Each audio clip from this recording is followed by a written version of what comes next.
ọmọ kó àsìkò yìí mo mọ̀ kí yín káàbọ̀ sí orí ètò ẹ̀kọ́ bíbélì, òun lè tó tá a gbé kalẹ̀ láti ṣàlàyé ọ̀rọ̀ Ọlọ́run, láti yànnàná bíbélì ní ọ̀nà tó fi bàyè wà dáadáa. àti wà lórí ẹ̀kọ́ tí a pè ní ta ni onígbàgbọ́ jẹ́, ta ló onígbàgbọ́ jẹ́. náà ẹ̀kọ́ yìí náà láti fẹ́ ṣe àlàyé ẹni tí onígbàgbọ́ jẹ́, tá ń pè ní onígbàgbọ́ yẹn, tá ń pè ní kírísítẹ́nì yẹn, láti ṣe àlàyé ìṣẹ̀dá rẹ̀, kí làwọn nǹkan tó nínú Kristi àti pé báwo ni Kristi ṣe jẹ́ sí, kí ni àwọn tí Jésù Olúwa tí ó ṣe fún.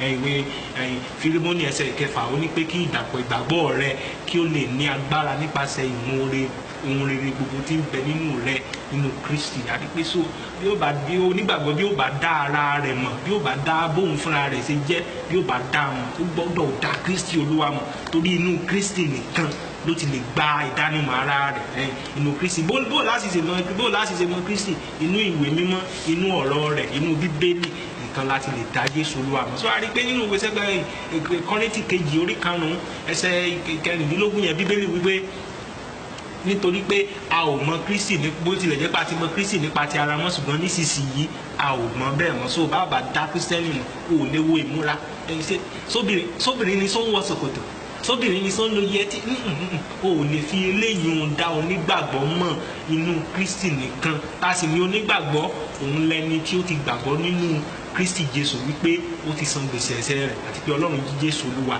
dìde kúrò nínú òkú.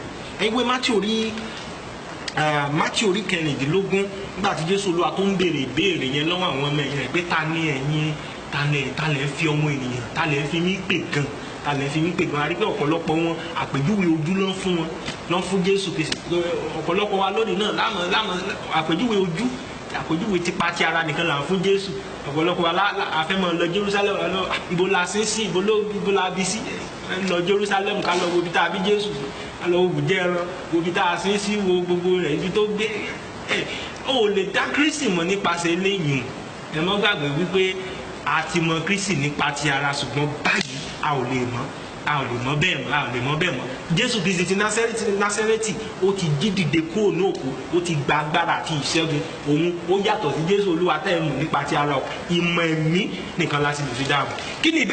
kí ni ìdáhùn tí Pétérù tó fún ìbéèrè tí Jésù Olúwa béèrè? béèrè wípé Símọ́nì Pétérù sì dáhùn lóhùn wípé Kristi ọmọ Ọlọ́run alààyè ni ìwọ ń ṣe. Jésù Olúwa sì dáhùn fún ó wí fún pé alábùkún fún ni ìwọ Símọ́nì ọmọ Jónà, kì í ṣe ẹran ara àti ẹ̀jẹ̀ yóò sà ti fi èyí hàn ọ́, ṣùgbọ́n bàbá mi tí ń bẹ ní ọ̀run. ẹ̀rí báyìí, kì í ṣe ẹran ara àti ẹ̀jẹ̀, kì í ṣe èèyàn ló sọ ilé fún ọ. ìyún ni pé ẹ̀mí Ọlọ́run ló sí ọ níyè, ẹ̀mí Ọlọ́run ló tan ìmọ́lẹ̀ sínú ojú ọkàn rẹ tó fi jẹ́ kó mọ̀ pé Kristi lẹni yìí. so kì í ṣe ìmọ̀ ojú ìdí táwa náà ta gbọ́dọ̀ fi ní ìfihàn ẹ̀mí nìyẹn. ìwé Éfésù orí 1 Pọ́ọ̀lù àpọ́sítélì gbàdúrà fáwọn ìjọ yẹn nínú Éfésù orí 1 tẹ́ bá wò láti ẹsẹ̀ 17 bẹ́ẹ̀ pé kí Ọlọ́run Jésù Kristi Olúwa wa bàbá ògo lè fún yín ní ẹ̀mí nípa ti ọgbọ́n àti ti ìfihàn nínú ìmọ̀ rẹ̀, kí ojú ọkàn yín lè mọ́lẹ̀, kí ẹ̀yin kí ó lè mọ ohun tí ìrètí ìpè rẹ̀ jẹ́ àti ohun tí ọrọ̀ ògo ìní rẹ̀ nínú àwọn èèyàn mímọ́ jẹ́ báyìí. so ojú ọkàn wa gbọ́dọ̀ là, kì í ṣe pé kó là sí agbára tí Sátánì nílò. ọ̀pọ̀lọpọ̀ ni ó mọ̀ sọ pé àwọn ọ̀nà 7 tí Sátánì fi ń bá ènìyàn jà, ọ̀nà 21 tí ènìyàn fi lè sọ ògo rẹ̀ nù.